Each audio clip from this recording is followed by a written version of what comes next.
Bienvenue pour notre analyse du jour. On va se pencher sur le contrat d'apprentissage en France. On s'appuie sur un article qui détaille bien les points essentiels pour le rédiger correctement. L'idée, c'est de comprendre rapidement les points clés et les obligations.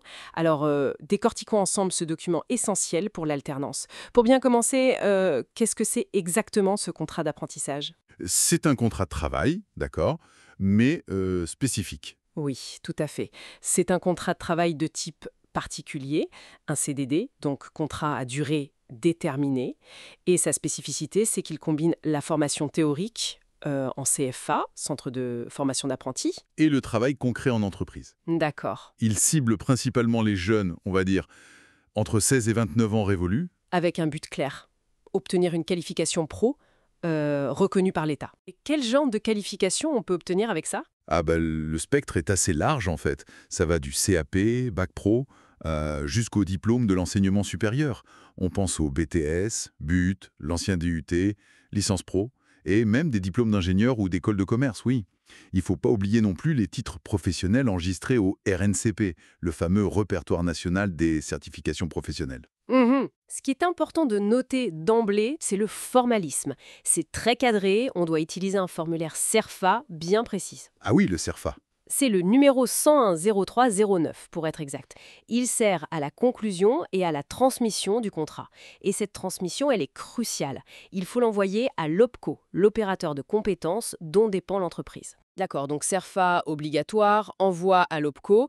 Mais qui porte la responsabilité de tout ça? Qui rédige? Qui vérifie? J'imagine que c'est l'employeur, non? Exactement. C'est l'employeur qui rédige le contrat, c'est sa responsabilité première. Ensuite, il faut les signatures, bien sûr, employeur et apprenti. Et attention, point important, si l'apprenti est mineur, il faut aussi la signature de son représentant légal, parent ou tuteur. Logique. Donc oui, l'employeur est vraiment le garant de la conformité du contrat avec la réglementation. C'est une étape clé. Et justement, cette conformité, elle porte sur quoi exactement? Quels sont les éléments qu'il ne faut surtout pas oublier dans ce CERFA? Alors, il y a plusieurs choses. Bon, évidemment, l'identité complète de l'employeur, l'effectif de l'entreprise aussi, le diplôme ou le titre précis que l'apprenti vise, ça doit être clair. D'accord. Et puis, les informations sur le maître d'apprentissage. Son nom, son prénom, sa date de naissance. Mais surtout, et ça c'est un point notable, il faut joindre une attestation. Une attestation. Oui, une attestation qui prouve que le maître d'apprentissage a bien les compétences requises par la loi pour former un apprenti. Ah d'accord, c'est une garantie de qualité en quelque sorte. Exactement. Ça vise à assurer un encadrement réel et qualifié. C'est fondamental pour la réussite de l'apprentissage. Après, bien sûr, il y a les dates du contrat, début, fin, les périodes en entreprise, en CFA. Et le salaire de l'apprenti, bien détaillé, année par année, selon les grilles légales. Très clair. Cette attestation du tuteur, ça souligne l'importance de l'accompagnement. L'article parlait aussi d'un cas un peu particulier, le contrat saisonnier avec 2 employeurs. Comment ça se passe ça? Ah oui, le contrat saisonnier, c'est un cas de figure spécifique qui demande un document supplémentaire. Il faut une convention tripartite, signée par les 2 employeurs et l'apprenti ou son représentant légal. Une convention en plus du contrat, FEDER? Oui, elle complète le contrat d'apprentissage.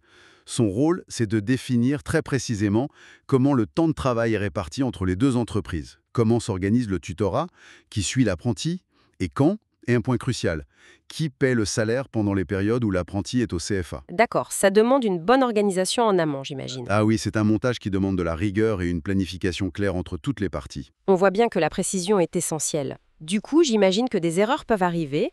Quelles sont les plus courantes et surtout quelles conséquences ça peut avoir? Oui, la rigueur est vraiment le maître mot, parce que les erreurs, même petites en apparence, peuvent avoir de gros impacts. Les plus fréquentes? L'oubli d'informations obligatoires, le diplôme qui manque par exemple, ou justement cette fameuse attestation du maître d'apprentissage qui n'est pas jointe. Hmm. Il y a aussi le non-respect des conditions d'âge, ou un salaire qui serait calculé en dessous des minimums légaux. Ça ne passe pas. Et le délai d'envoi? Ah, le délai de transmission à l'OPCO. C'est un point critique. C'est 5 jours ouvrables maximum après le début du contrat. 5 jours, c'est très court. Très court, oui. Et un retard ou une info manquante, ça peut entraîner un refus d'enregistrement par l'OPCO. Et là, les conséquences sont directes. Ça bloque le financement de la formation et ça peut même remettre en cause la validité du contrat pour l'apprenti. D'accord, donc vigilance maximale requise pour l'employeur. Absolument.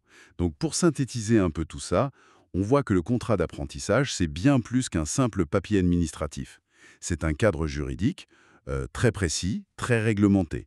Son but, c'est de sécuriser le parcours du jeune, de garantir une certaine qualité de formation, que ce soit en entreprise ou au CFA. Du coup, l'attention que l'employeur porte aux détails lors de la rédaction est primordiale pour éviter tout blocage. C'est très clair. Ce cadre formel est là pour protéger, pour structurer. Alors, pour laisser une petite piste de réflexion à ceux qui nous écoutent, on a beaucoup parlé de conformité administrative, du CERFA bien rempli, des délais, c'est essentiel. On l'a vu. Mais au-delà de ça, une fois que le cadre légal est posé, qu'est-ce qui fait vraiment la différence? Qu'est-ce qui transforme un apprentissage juste conforme en une expérience vraiment réussie, formatrice pour le jeune? Je pense à la culture de l'entreprise, à l'implication réelle du tuteur, à l'intégration dans l'équipe. C'est peut-être là, dans le vécu quotidien, que se joue l'essentiel, bien au-delà du formulaire. Une question à méditer.